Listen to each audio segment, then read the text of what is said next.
ભારતમાં નિવૃત્ત જવાનોને સ્ટેન્ડ બાય રહેવા આદેશ આપવામાં આવ્યો છે। રાજકોટના નિવૃત્ત જવાનો ગમે તે ઘડીએ યુદ્ધ માટે તૈયાર।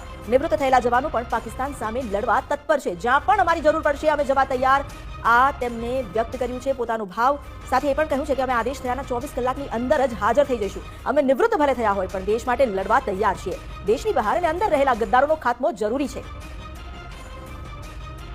ટીકની સ્ટ્રેન્થ જિલ્લા સૈનિક બોર્ડના રેકોર્ડ અનુસાર લગભગ 850ની આસપાસ છે, રાજકોટ શહેર તેમજ જિલ્લાની।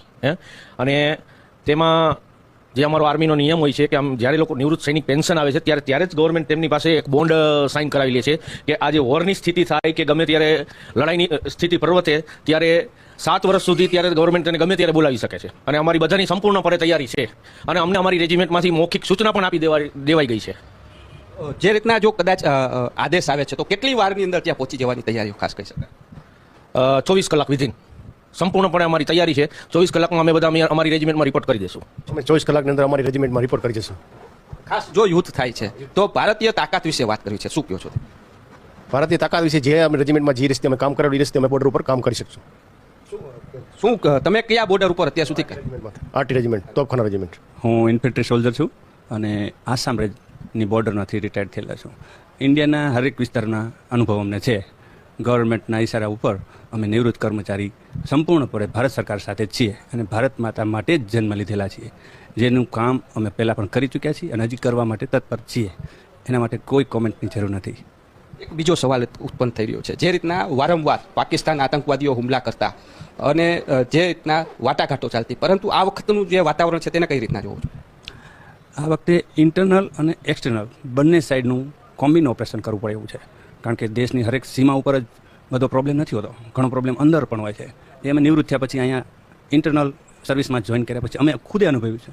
તો એના લીધે અંદર અને બહાર બંને સાઈડ કોમ્બિન ઓપરેશન કરવાની જરૂર છે અને જે ગવર્મેન્ટ કરી રહી છે અને મોદી સરકારને ઉપર અમને પૂર્ણ વિશ્વાસ છે અને કાર્યવાહી થશે જ તે 100%। જે રીતના આતંકવાદીઓનો સફાયો થવો જરૂરી છે, આ સમયે સંપૂર્ણ તરીકેથી એ લોકોનો ઇલાજ કરવો જરૂરી છે। આ પ્રોબ્લેમ આજની નથી, બહુ જૂની છે। આ પ્રોબ્લેમ લગભગ 1990થી છે।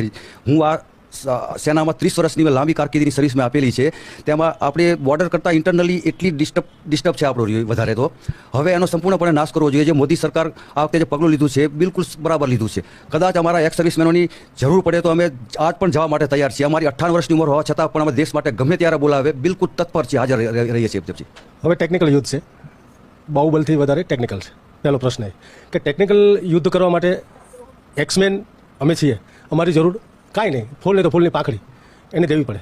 તો અમે મોદી સાહેબ સરકારને એ જ કહીએ છીએ કે અમારી જ્યારે જરૂર પડે તમને બેશક ઝીઝક ખાલી ફોન, લેટર, ચિઠ્ઠી 24 hours અમે તમારે જે ઠેકાણે કહેશો, બોર્ડર ઉપર કહો તો બોર્ડર ઉપર, દિલ્હીમાં કહો તો દિલ્હીમાં, પાકિસ્તાનમાં કહો તો પાકિસ્તાનમાં હાજર। જ્યારે મારે એમ કંઈ જરૂર પડશે તો ભારત સરકાર જ્યાં બોલશે અહીંયા આપણે જવા માટે તૈયાર છે।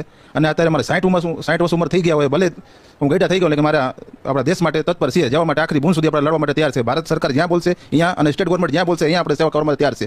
આર્મડ કોરનો માણસ છું।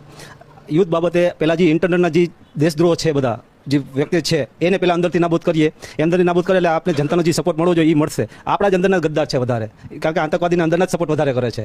આતંકવાદનો ખાત્મો આજથી પહેલાંથી જ ખાત્મો થવો જરૂરી હતો, પણ હવે જે પગલાં જે મોદી સરકાર લઈ રહી છે તે સારા કદમો છે।